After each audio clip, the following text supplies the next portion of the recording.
The call. Good, how are you? I am good. So you're all enjoying your holidays. Yeah. So what all special things you are doing in holidays? I read a book. I read books and I play with my friends. Wonderful. So what kind of books you read? I usually Like, usually just read Krishna books. Like there's a book I read called Bliss and Beyond. Mihika, go ahead. Mataji, I'm studying and I'm reading books, and tomorrow I'm going to Austin. And before, on last Friday, we went to the Sugarland light. So that's all. Okay, you're also going places during your vacation. That's so nice. Anyone else want to share what they are doing in the holidays? How you are spending your time during holidays? Yesterday, yesterday, I got a computer and we set it up. Very good. Very good. So what is that is coming soon? What is that we're going to enter into? New Year. New calendar year, right? Yeah, Mataji. So what is the common thing that everybody do during the new year? Parties. Make goals. Who said that? Make goals. Me, Mataji. Mihika? Yes. Very good. Okay. So we will continue. We'll chant first Hare Krishna. We'll continue our discussion.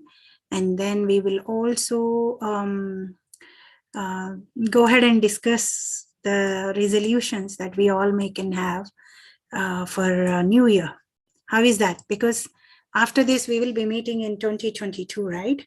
So Hare Krishna Satvik, Hare Krishna Mihika, Hare Krishna Manhar, Hare Krishna Pratyush and Rishabh. Did I meet you guys before, Pratyush and Rishabh? Yes. Okay. Hare Krishna Joshna, Hare Krishna Nihal. So do you all know you are so wonderful kids? You are 1 in million, because generally during the weekends, all of us, what do we like to do? We just like to, what is generally that you guys like to do? Play and go to places. Play, go to places, watch favorite shows, or play some games. But what, apart from all those things, you all have selected to attend a session on Krishna, to know about Krishna and Krishna consciousness. So Krishna is very pleased with you all, with that effort and that intention of yours. So that is so wonderful. So we are actually discussing about the spiritual master. The second chapter of Science of Self-Realization is about the spiritual master. And we already know, all of you have maybe one point we'll go one more time again, because how much ever we know, sometimes we forget. So only one point, not don't say all the points, then other people won't get a chance. So I want you all to say one point that you have learned in the sessions, in the last 2 sessions we had about the spiritual master.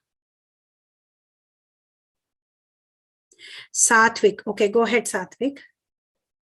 We learned about choosing to choose the right guru and don't choose a fake guru. Very good. Mihika, go ahead. Mataji, we learned in the past class that how we should identify a fake guru, and what's the difference in a real guru and a fake guru. Okay. So Pratyush and Rishabh.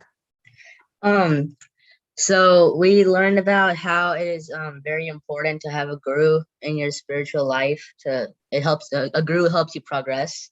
What we discussed. Okay, so the remaining people, can you give me pointers for a real guru, a bona fide guru? Any remember? Nihal or Joshna and Manhar, do you remember one point? Manhar, go ahead. A bona fide guru is addicted to Krishna consciousness. Representative of Krishna. Very good. Joshna. Oh, I don't have Joshna anymore. Joshna left. Oh, Joshna, you can come back. I won't be asking questions. Okay. Satvik. I think we also learned about like the ways, like the gurus, the gurus like a good guru, and if you be good, then you'll find a good guru. And a guru only repeats what Krishna has told, and he comes from a parampara. He does not say the most important point. Guru never says that he is Krishna himself, even though we give him respect on par with Krishna. And then it's very, very important to surrender to Krishna. And surrendering to Krishna means without okay, Pratyush and Rishabh, you have raised the hand. Go ahead. Go. A guru is like a person that's in the disciplic session. Yes, a guru comes from a disciplic succession. Yes, that's a bona fide guru. Wonderful. And a guru never claims himself as a Krishna or never says that he is God. And he will not say that I will make you a God. That is a point. And also, Guru repeats what he has learned from acharyas. And then, if we really want to get Krishna, we need a guru. With Guru's mercy, we can get Krishna. And we have seen a discussion between a reporter and Srila Prabhupada. Hi, Joshna, you're back. I thought that you got scared of my questions and you left. No, I accident my internet got cut off, so no. Okay. So now this is another last snippet from the Guru's part in this chapter. So I would like to go through this also before we end this chapter up and we move to a little bit more difficult topic of culture, where we know about, where we start learning about the absolute truth and how there are a set of people who think that absolute truth is not a person. So do you understand these two words, all of you? What is absolute truth and what it is to be not being a person and impersonal? Do you all understand that, like those concepts?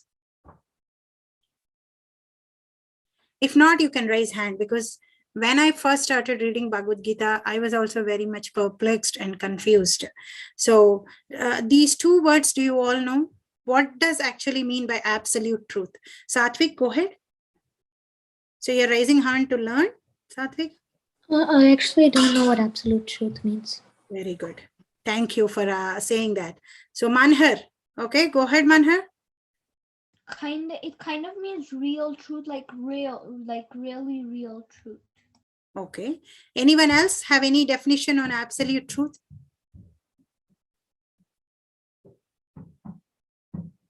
Absolute truth means that it's that. Yeah, go ahead, Joshna. Go ahead. I think absolute truth means like knowing that we're the soul, not the body. That is true, but we will just take the literally meaning of absolute truth. What is absolute truth means? Generally, the dictionary definition of absolute truth. What do you all think absolute truth generally? The complete truth. Complete truth. And what else? There is one more thing when we say absolute truth.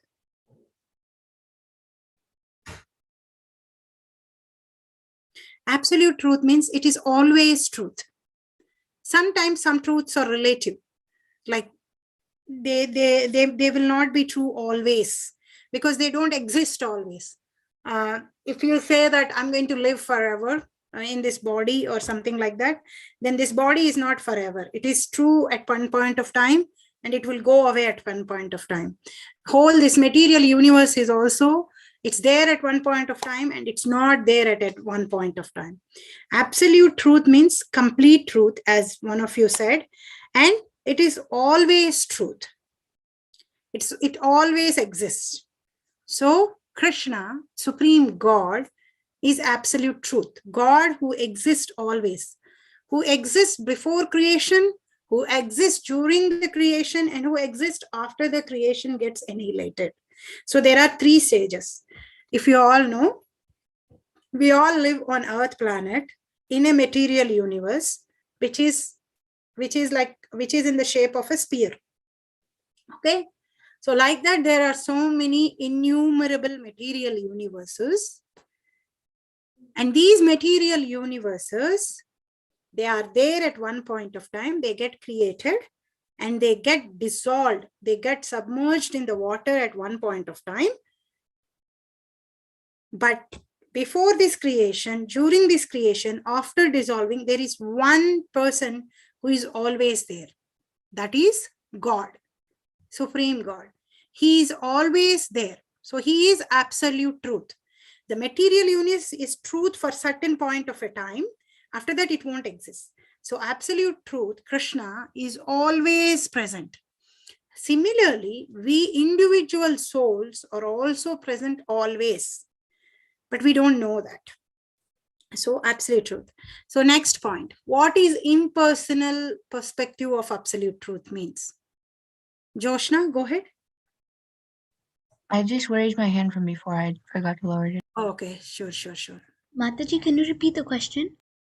What is the impersonal perception? I was asking, what is the impersonal perception of absolute truth means?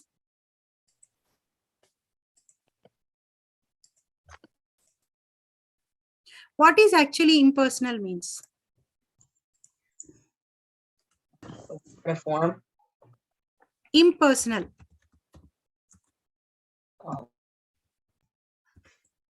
Impersonal, Mataji? Yeah. Because you hear these words often, right? Impersonal, impersonalist, or people from impersonalists. Mataji, does impersonal mean that, like, which someone who cannot be like influenced, or like we are kind of like personal because we can get influenced and we're under someone, but Krishna is impersonal because he's eternal? No. Anyone else? But good you guys are talking about it, because I want you all to have an idea on all these words thoroughly, so that when you are reading the books of Prabhupada, you can get an end-to-end understanding on it. So that's why I don't want it to assume that you all know, and I am bringing these words out, which we see in the scriptures. The first word I was saying is about the absolute truth. As I say, absolute truth means it is always truth. It does not change, and it is not dependent on anything else. Everything else is dependent on that. That is the supreme truth. That supreme truth. And that is Krishna. And we are talking about that. And we are also talking about the impersonal word that you use. What actually the dictionary meaning of impersonal means? Do you all want to quickly check? What actually impersonal means?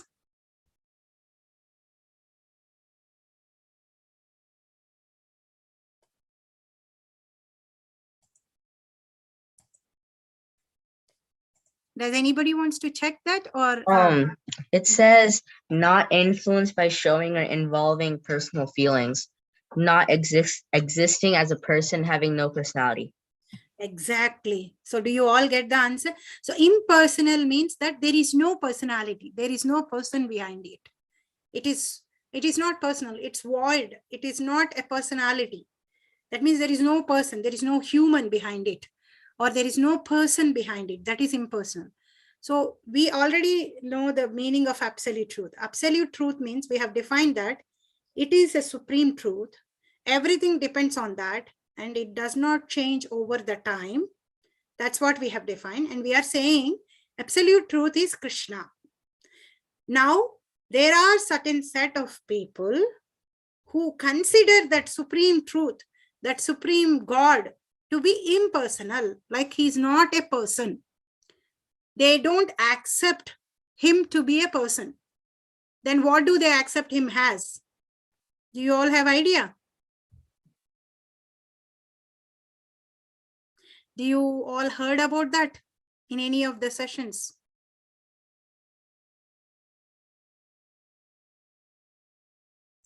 Manhar, go ahead. You have raised your hand. Is it from previous? You have raised it? Mataji, couldn't hear you. Oh, okay. Now can you hear me? Can you all hear me? Mataji, Yeah. what was the question? I'm asking. Now I myself forgot the question. What did I ask you guys? I'm asking, there are a set of people who believe that absolute truth, Krishna, is not a person. Did you all ever heard about it? Okay, Rishabh and Pratyush are nodding. Mihika is nodding. So Satvik, Joshna, Kushi, Nihal, did you ever heard about it? I've never heard of it, Mataji. You never heard. Satvik? That No. No, good. Mataji, So, are you asking, have you ever heard people saying that Krishna is not the absolute truth? no, I'm asking, did you ever heard people saying the absolute truth is not a person? That's what I'm asking. No.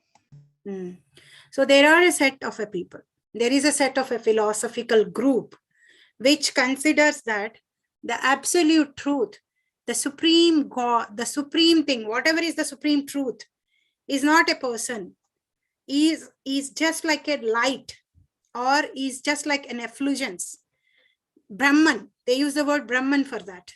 They say that it's just the supreme Brahman, supreme cosmic consciousness, or something like that. A supreme consciousness. And these set of people, they think that the absolute truth is not a person. It is just something, some light, but not person, but something else, like a light, or like consciousness, like that. And we believe that absolute truth is a person, and that is Krishna Narayana. So you all have to know this part, because Prabhupada is going to talk about this in the next chapter, and he is going to explain. So that's why I'm asking that supreme thing, whatever is the supreme truth on which everything is dependent, whatever is the supreme truth from which everything has come, there should be something supreme, right? From which everything has come, all these material universes, everything that we see. So we all believe, because we come from a parampara where we believe that supreme absolute truth is Krishna. Is Krishna. So there is an other set of devotees, other group of devotees, or other group of philosophers who believe that supreme truth is impersonal. He doesn't have any form.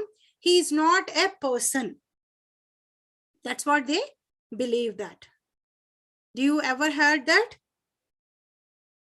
Brahmeti, Paramatmeti, that word, that verse? Mataji, where is the verse from? Okay, I will refer. This is from Bhagavatam, first chapter. I think you are all also doing, right? For you all completed the first chapter, right? Of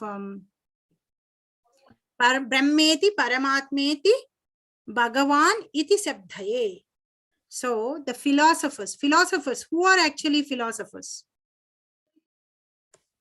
Do you all see my screen? No, Mataji. No. You stopped sharing your screen now. Yes, Mataji. Now I see. 1.2.11.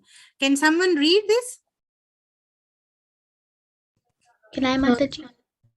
Okay, go ahead. I'm not seeing the screen who has raised the hand, so go ahead. Oh. Okay. Vadanti tattvavidastatvam yagnanam advayam brahmeti paramatmeti bhagavaniti sabda. Mataji, your screen stopped. Really? It I don't didn't know. stop for me. It didn't stop for Didn't me. stop for me. Yeah, did not stop. So vadanti tattvavidastatvam yajnanamadvayam brahmeti paramatmeti bhagavan iti sabdhayate. So someone can go ahead and read the translation. Can Govind read the translation? Govinda, you can take turn next. I see Manhar raising hand. Can After that, can you take? Go ahead, Manhar. Okay, learned transcendentalists who know the absolute truth call this non-dual substance, Brahman, Paramatma, or Bhagwan. So the absolute truth, the supreme truth, which is supreme than anything. There is no other supreme thing than that. That supreme truth, some call him as Brahman. That means impersonal consciousness, the consciousness that we are. We are also called Brahman, the soul. So they call that as, it doesn't have a person, it is just Brahman. And then Paramatma, supreme soul, super soul inside our hearts. And some call him Bhagavan. Okay, Pratyush and Rishabh. So these are the three perceptions of that absolute truth. What are the three perceptions? Brahmeti, Paramatmeti, Bhagavan. So these three. So Brahmeti, Brahman, known as Brahman, Brahma iti, Brahmeti, Paramatmeti, Paramatma plus iti, known as Paramatma, and Bhagavan. So the absolute supreme truth. When we are saying absolute supreme truth means there is nobody supreme than him, there is nobody powerful than him, there is nobody who is controlling him, there is nobody who can dictate him, there is nobody who can give directions to him. That absolute truth, there are learned transcendentalists. These are not ignorant people. These are philosophers who study philosophy. They perceive this in three phases, as three: Brahman, Paramatma, and Bhagavan. Okay, Rishabh and Pratyush, you have raised hand before. So we'll just go through this because I want you all to understand this. And then we will learn the third chapter of what Prabhupada is saying in the science of self-realization.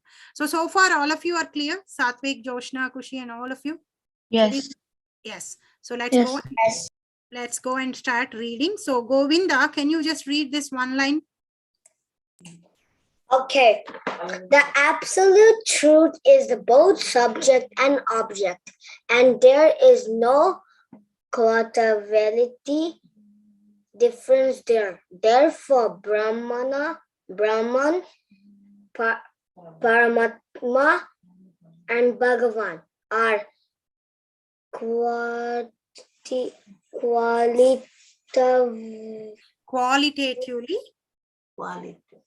qualitatively one and the same. Very good. So please raise your hands, whoever wants to read. So I'll go. Joshna has raised her hand. So Joshna, can you read these two lines? Okay. The same substance is realized as impersonal Brahman by the students of Upanishads, as localized Paramatma by Hiranyagarbhas or the yogis, and as Bhagavan by the devotees. In So other words, Go ahead, read. in other words, Bhagavan or the personality of Godhead is the last word of the absolute truth. So the same supreme truth is referred as impersonal Brahman by the students of Upanishads who read Vedas, Upanishads, and as localized Paramatma by those who meditate, who do meditation, Ashtanga yoga. They sit in yoga and they control their eating, sleeping. They can control the birth, air, and then they can meditate on the supreme truth. So they see the same supreme truth, the same substance as Paramatma, and the devotees of the Lord who have a personal connection treat him, see him as Bhagavan. And what is the last complete realization of that? That is Bhagavan. The last word of the absolute truth that we can use is Bhagavan. So how do we understand that? So did you ever travel in a did you ever go to a train station and were waiting for a train? Does any of you have an experience of waiting for a train in train station? Yes. Yes. So Rishabh, what is the first sign that you get that the train is coming to the station? When I hear the noise. When you hear the noise, the train makes the sound, right? That when it is approaching the station, it makes a sound. And next, what is the thing that gives you more clarity that the train is coming? The loudspeaker, or like if somebody says something in the loudspeaker. Okay, very good. And anyone else have anything? Satvik, you raised your hand. So what is the other sign that the train is coming, nearing the station? When you can actually, like, the train actually gives out lights, so when you can actually see the light. Wonderful. The train gives the light. Like how, if you are standing on a road which is very dark, then you know that a car is coming. How do you know that? By the lights, the headlights, right?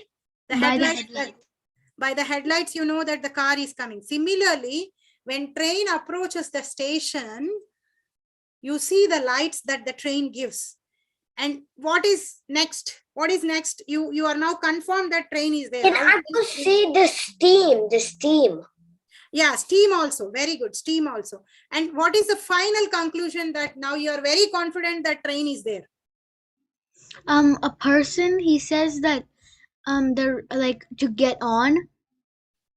That is there, but what is the final conclusion? Okay, go ahead, Pratyush or Rishabh. When you see the train. When you see the actual train on the platform waiting, right? So the same train is pursued three different ways. So one person already know that train, he will say, when as soon as he hears the sound, he says that train is coming. For him, the train is only that sound. And the next person, he sees the light, the headlight of the train, and he says that train is coming.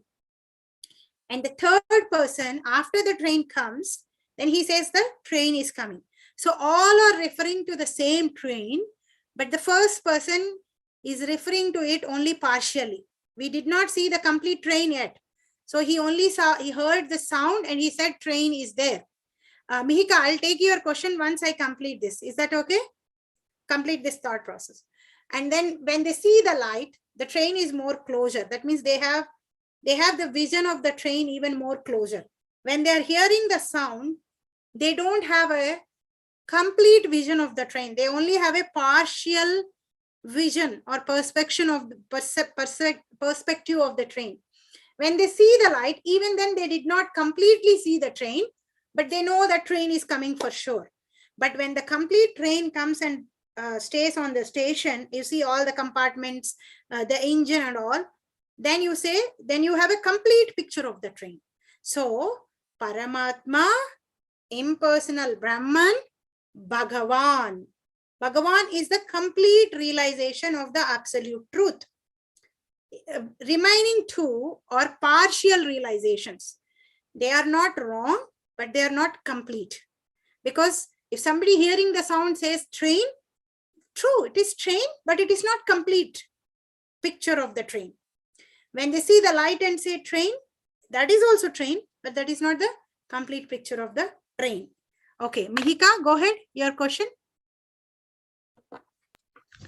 Mataji, I wanted to ask that, are you comparing it by the thought that by hearing the sound, you're talking about Brahman, and by the the lights, you're talking about the Paramatma realization, and by like actually seeing the train, you're talking about Bhagwan? Kind of, but not in exact sequence. Paramatma, Brahman, and then Bhagavan. Yes, I'm just giving an example to understand like how the same supreme truth is pursued differently by different group of philosophers. And the one who thinks the supreme truth as a person, as Krishna, Narayana, having a personality like us, is seeing the absolute truth completely. Remaining all or seeing it partially. Because those who, as Rishabh has read, he said he has read the meaning of impersonality, right? That he does not have any person. So if you are not a person, do you have feelings? Can you have feelings with a light? Like can a light express a feelings? No. Or can something material thing which does not have life express any feelings? No. No. No, but devotees, we have learned that we all have a relationship with the Supreme God. If the Supreme God is not a person, then how can we have a relationship with him? You can't have a relationship with something which is not a person, right, Manhar? Do you agree that, Manhar? Yeah. That means the Supreme Personality, the Absolute Truth, is Bhagavan, who possesses 6 appearances. He is full in name, he is full in fame, he is full in strength, he is full in wealth. After having all these things, he is fully renunciated. That means he is not attached to all these things. Okay, now next we'll go ahead and read. Okay, who has raised the hand? Let me go ahead and see. Okay, Pratyush. Who is Pratyush and who is Rishabh in you both? I'm Pratyush and he is Rishabh. He is Rishabh. Oh, okay. I was thinking I was having them up other way. Okay, go ahead, Pratyush and Rishabh, one after other. Okay. Paramatma is the partial representation of the personality of Godhead, and impersonal Brahman is the glowing effulgence of the personality of Godhead, as the sun rays are to the sun god. Very good. Next one. Less intelligent students of either of the above schools sometimes argue in favor of their own respective realization, but those who are perfect seers of the absolute truth know well that the above 3 features of the one absolute truth are different perspective views seen from different angles of vision. Very good. So the same absolute truth seen from different angles of vision. So Paramatma is a partial representation of that supreme truth. Impersonal Brahman is nothing but the glowing effulgence of the body of Krishna. So Krishna's body always have a light and effulgence coming out from him. That effulgence is seen as impersonal Brahman. So the seekers of the absolute truth, those who wants to know what is supreme, they go only until then. They see that light and they conclude that, oh, this is it. There is nothing more than this. But the devotees of the Lord go further and find the person behind that lights. Like how sun rays are to the sun god. If somebody says that sun rays is sun, that is also true. But there is sun apart from the sun rays. And those rays are coming from the sun. So the devotees of the God go to the end point. Devotees of the Lord go to the end and find the person from which this effulgence of light is coming. So that's what this verse is talking. And then I'm just going to see who have raised hands. Okay, Mihika. Okay, Mihika. Govinda, you read, right? So you wait for your turn, Kanna. So Mihika, go ahead. Okay, Mataji. As it is explained in the first shloka of the first chapter of the Bhagavatam, the supreme truth is self-effulgent. No, self-sufficient. Sorry, self-sufficient, cognizant, and free from the illusion of relativity. In the relative world, the knower is different from the known, but in the absolute truth, both the knower and the known are one and the same thing. Very good. So who else next has to read? Okay, Manhar has raised hand. Okay, Manhar, go ahead. Okay, so I read that. Okay, in the relative world, the knower is the living spirit or superior energy, whereas the known is inert matter or inferior energy. Therefore, there is a duality of inferior and you can complete this one. okay, superior energy, whereas in the absolute realm, both the knower and the known are of the same superior energy. Very good. Satvik? There are three kinds of energies of the supreme energetic. There is no difference between the energy and the energetic, but there is a difference of quality of energies. The absolute realm and the living entities are of the same superior energy, but the material world is inferior energy. Thank you. So who else? Kushi or Joshna, you want to read? Nihal, Govinda, I'll call you again when we are going because you started reading. So I'm just taking a round turn. So I know you and I really appreciate your enthusiasm to read. Awesome job, Govinda. Okay. So Joshna or Kushi, you want to read? Okay, Joshna, go ahead. Okay. Highlighted? No. Highlighted is done. I'm trying to this one. Can you The see living, now? yes. The living being in contact with the inferior energy is illusioned, thinking he belongs to the inferior energy. Therefore, there is the sense of relativity in the material world. In the absolute, there is no such sense of difference between the knower and the known, and therefore everything there is absolute. So everywhere, everything there is absolute. So we are talking about two worlds here, material world and spiritual world. Everything in the spiritual world is made of spirit nature. So all of us will have a spiritual body. All of us will have spiritual sense. The services that we do to Krishna are spiritual. The objects that we use to serve Krishna are spiritual. So what is the main difference between spiritual and material? Can anybody say? First of all, you all should lower your hands.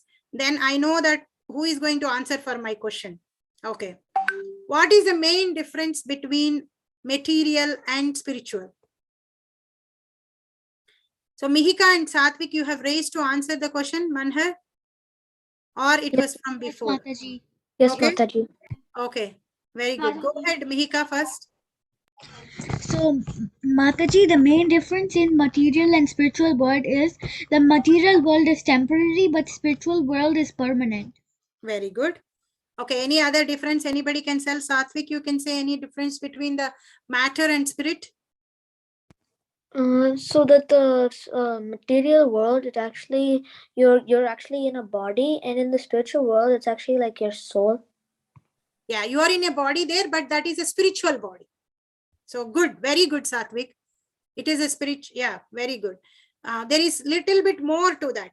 In material world, you will be keep changing the bodies based on your actions. Today you are human. If you do all kinds of bad actions, then you may become an animal. Or as in previous life, you're an animal. You have done all the good things. Now you may be a human. But in spiritual world, your body won't change. You don't need to change your bodies. You will be in your original spiritual body. Okay, Joshna, go ahead and tell me a difference between spiritual and material. The spiritual world is eternal and the material world is temporary. Very good. Spiritual world is eternal. It does not get dissolved. It's not that it is there at one point of time. It's not there at one point of time. Okay, Pratyush and Rishabh, go ahead. Tell me 2 points, one each. In the material world, there's this stress and suffering, but in the spiritual world, there's happiness and joy. Very good. Perfect. Rishabh. Sorry, Pratyush. He told your point? Yeah, so yeah. Okay, very good. So I take it from both of you, and awesome. So Govinda, go ahead. What is your point for difference between spiritual and material? The material is all you. You're not like you're in a material body, but in the spiritual world, you're in a spiritual body. Okay, very good. But what is the problem being in material body? In a material body, you will be sad and happiness, but in a spiritual world, you will be joy and bliss. And bliss. I agree. Okay, I'll go. I see Pratyush and Mihika both calling me. So Pratyush, I'll take you first and then go to Mihika. There is one important point in the material body. I'm just waiting if any one of you will say that. Go ahead, Rishabh. So in the material body, you have like there's karma. There's good karma and bad karma, and you have to suffer, enjoy those karmas. Very good. But in the spiritual world, there's nothing like that. You just do devotional service. There is one important point. I'm waiting for any one of you to say. Mihika, go ahead. Mataji, in the material world, we never can get rid of the birth, death, old age and disease cycle. Very good. See, in the material world, we have to be born, we have to grow, birth, death, old age, and disease. These are the biggest problems. The biggest problems is death and birth, old age and disease. Those are the biggest sufferings that we have in material world. And if we don't try to go out of the material world, based on our actions that we are doing, the karma that we are doing, if our karma is according to scriptures, we will get a better body. But if you do karma away from the scriptures, the bad karmas, you'll go down in the life cycle and you go to the animal bodies where your consciousness is not highly developed like how it is in human body. So that is the difference between the material world and spiritual world. In spiritual world, there is only one thing, that is spirit, spiritual, divine. In material world, there are two things. In all your bodies, your body is made of material things. And inside that, there is a spirit. That is you, the spirit soul. Inside that is the spirit soul. So this is the topic which Prabhupada is going to talk in the 3rd chapter of Science of Self-Realization. Can I say something also? Yes, also, go ahead. The material body has 4 elements: fire, earth, ether, and water. It has 5. You're saying. Okay, Govinda, count. I'll say all the 5. Earth. Ether. Yeah, ether. Earth, water, fire, ether, air, and ether. So earth, so your body is made of earth, water, fire, air, and ether. And when the soul leaves the body, your body gets mixed in these 5 things only: earth, water, air, ether, and space. So that's how it gets dissolved. So did we say that there are different schools of philosophy? In the beginning, we started saying there is one group of people who think the absolute truth as impersonal Brahman, that he does not have any form, he is just a light. And there is one group of transcendentalists, that the seekers of absolute truth think that he is only Paramatma. And there is one set of devotees who think that he is having a form and he exists eternally in that form. So now Prabhupada is going to discuss about this, how there are different schools, what is their thinking, which is right, I mean, which is the best, which is the complete realization in the next chapter of Science of Self-Realization. Okay, so for that, This is the verse from Bhagavatam, which speaks saying that the seekers of the absolute truth, learned transcendentalists who know the absolute truth. These people are not ordinary people. They are not somebody who don't know anything about philosophy. These are seekers of philosophy, learned souls, tattvavids. These are learned souls. And then also they see this absolute truth in three ways: Brahman, Paramatma, and Bhagavan. So this is very, very important. So did you all understood what I was trying to explain? Do you have any questions or comments? Understood. What is that, Gopal? I understood. Very good. Very good. So now tell me, what are the three realizations of the absolute truth? Brahman, Paramatma, and Bhagavan. Very good. Perfect. Perfect. So who will say what is Brahman? Who is, what is the realize, how do the seekers of Brahman see the absolute truth? As like a light without any form or personality. Yeah. And where is that light coming from? Krishna. Krishna? That light is the body effulgence of Supreme God Krishna. So the light, the effulgence that is coming from the Supreme Lord's body, they seek that. They don't go into the personal feature of the Lord. They stop there. Manhar, go ahead. I think that means they seek the Brahma Jyoti. They seek the Brahma Jyoti. And what is that Brahma Jyoti? That Brahma Jyoti, what is that Brahma Jyoti? That's what I'm asking. The Brahma Jyoti is the light from Krishna. Light from Krishna's body. Krishna's body glows. Krishna's body glows, gives light. Does any of your body is glowing? No. That itself means what? Our bodies are material bodies. Material. So do you all look same as you are in your childhood when you are 6 months, 1 year, 2 year? Do you all look the same?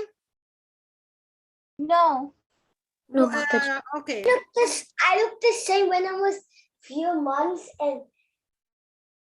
Really? Then you have to show me your picture. I think that you have grown from your 6 months, definitely. Do you look the same? Do you look the same, Gopal? His face looks the same because he put a background in one of the class when he was a baby. I agree. Face looks the same, that you can relate. But do you look the same when you are 6 months old and now? Now I'm big. Now you are big, right? No, there is a point why I am asking this. A material body will be born, it grows, it gives byproducts. Like now you are born and you will grow for certain age. Like you will grow tall, big, like that. After that, when you enter to Grihasthashrama, you will have your own children. After that, what happens? What comes next?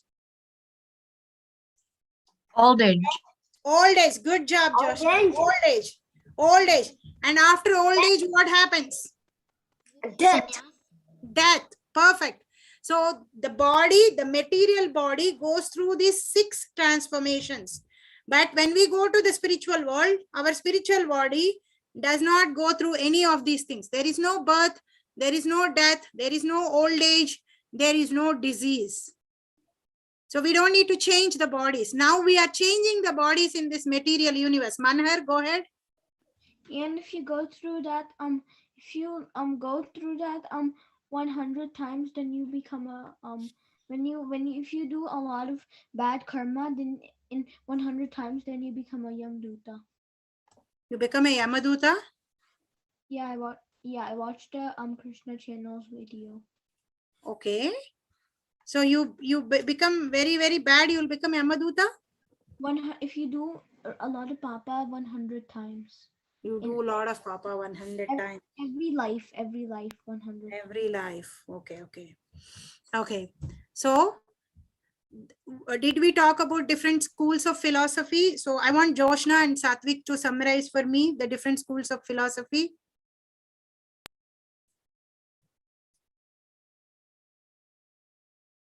One school is that Wait, are you Mataji, are you talking about like a Bhagavan? Yes.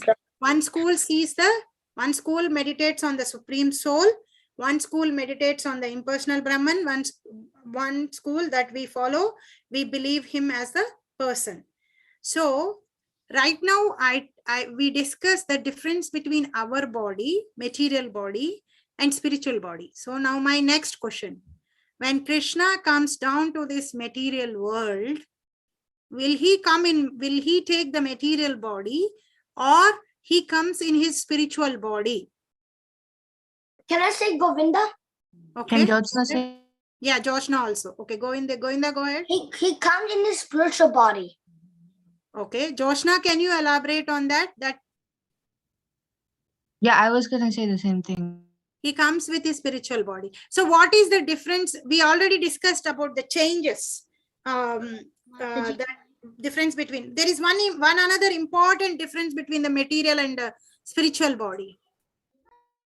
Can someone tell me that? Manhar, go ahead. You are raising the hand. When you were like 1 year old or 1 or 2 years old, you didn't look the same as you are right now. Yeah, I agree that. But do you have a preference in saying will you have the same material body every time when you are taking different life cycles? No. No, Mataji. I'm a human. No, Mataji.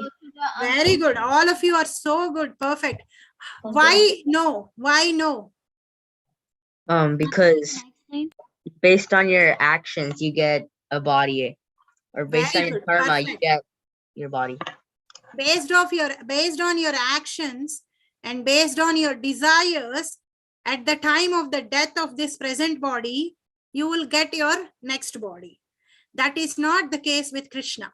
When Krishna comes down to this material world, his body, first of all, is not material body, and his actions are not driven by material nature. His actions are beyond the material nature. Our actions are influenced by material nature. What are the three things that influence our actions?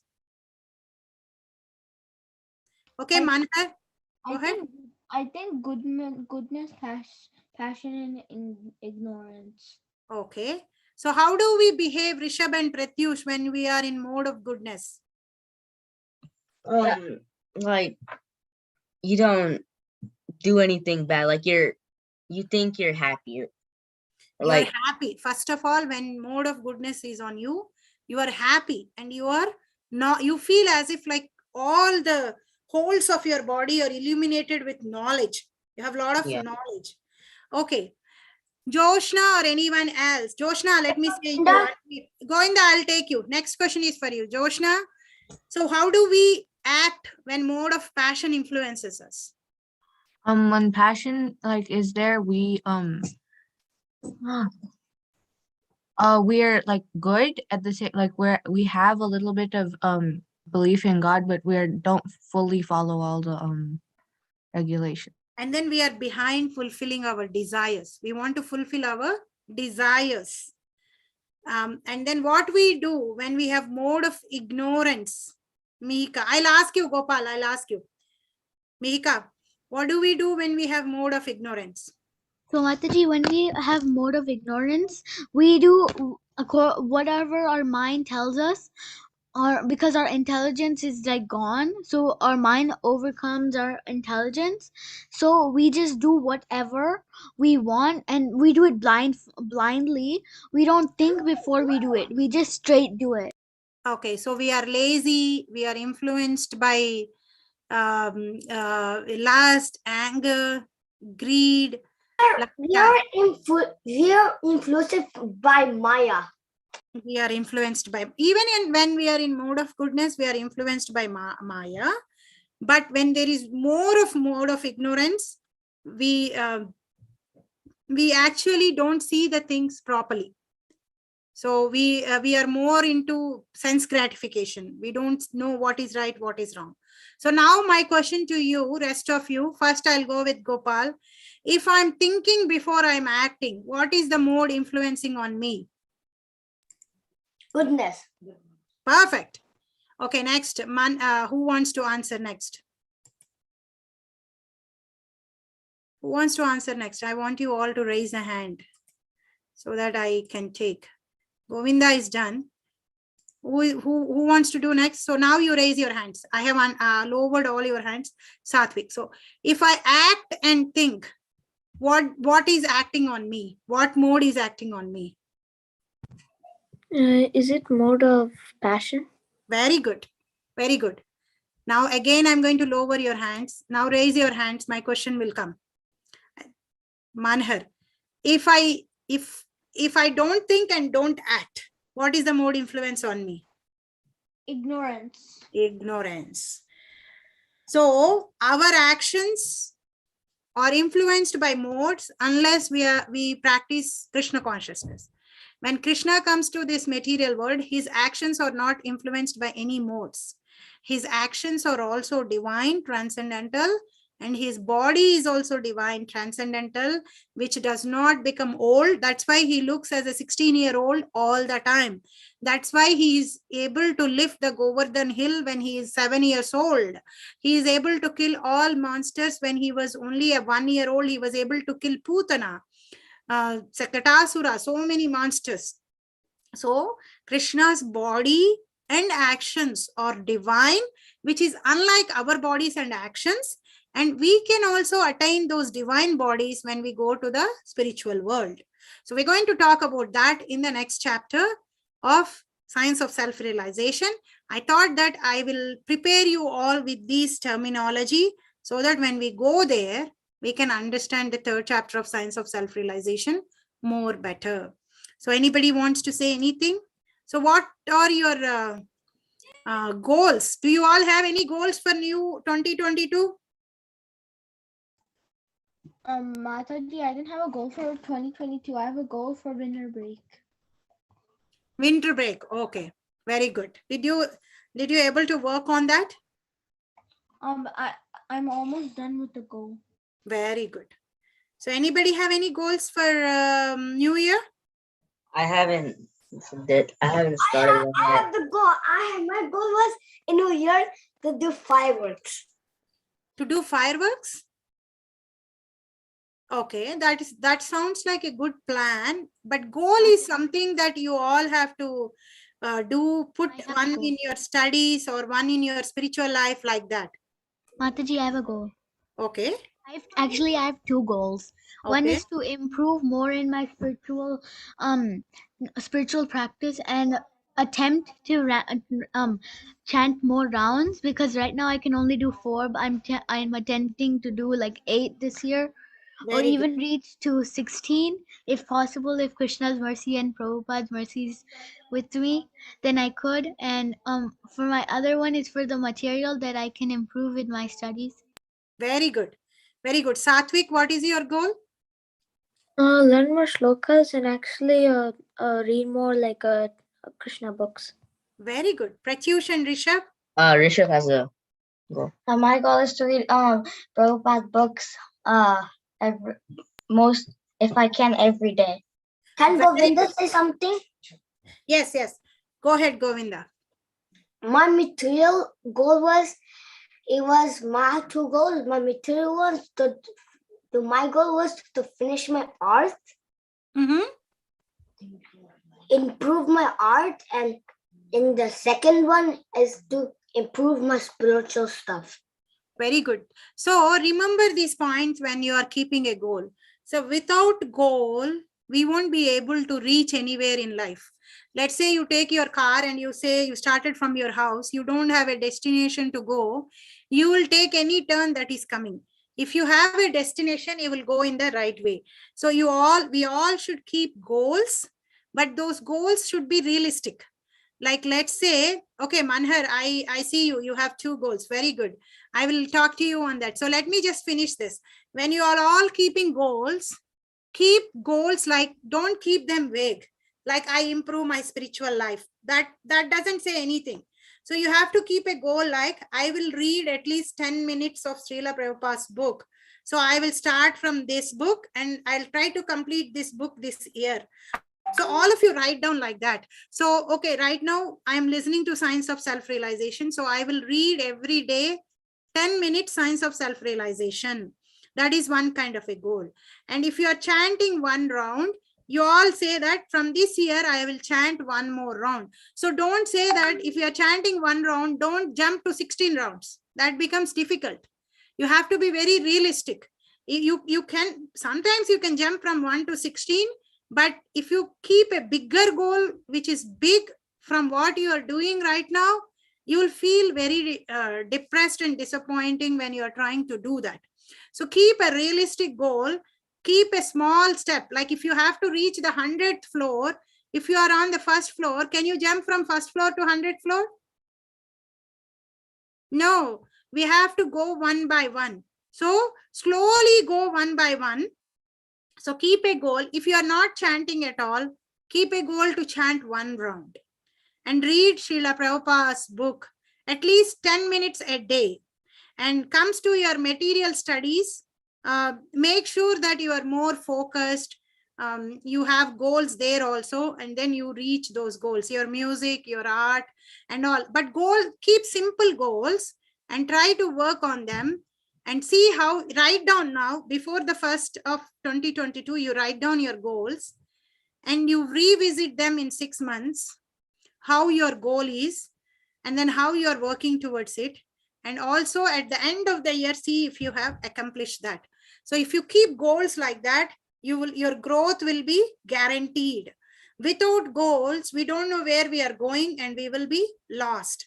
So now I'll go to Manhar, because Manhar said he has 2 more goals. Go ahead, Manhar.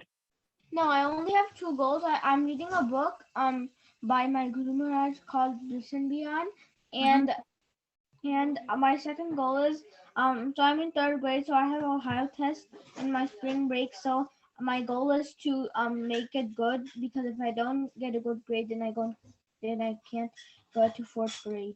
Very good. All the best. Very clear. So Mihika is having another goal of helping her little sister grow materially and spiritually. Wonderful. Pratyush and Rishabh, you raised your hand, so go ahead. Oh, my goal is to like increase my study time each day and how much I practice my instruments. That's what my goal is. Like maybe at least by like 10 or 5 minutes. All of you write down your goals on a paper and stick in your room, so that you see every day as soon as you wake up or whenever you are having a free time, you will know, keep the goals visible to you so that you know you have a direction to go. Okay, Joshna, go ahead. My spiritual goal is like I should chant at least 5 rounds every day, because sometimes I don't get the chance to do it because I wake up early. And my like material goal is to like study harder for like every exam, because Very good. Keep your goals, write them nicely on a paper and put them on your room wall and keep seeing them. Share your goals with your parents and ask their help to reach those goals, and remind you all. And may you all have a wonderful 2022 with Krishna's mercy, and may Lord Nasimha give his protection to you and all your family members. I'm so happy to see you all, meet you all in 2021. Hopefully we will meet again in 2022, and may Krishna bless you all. Hare Krishna. Hare Krishna. Hare Krishna. Bye. Hare Krishna. Hare Krishna, Madhuri, thank you. Hare Krishna.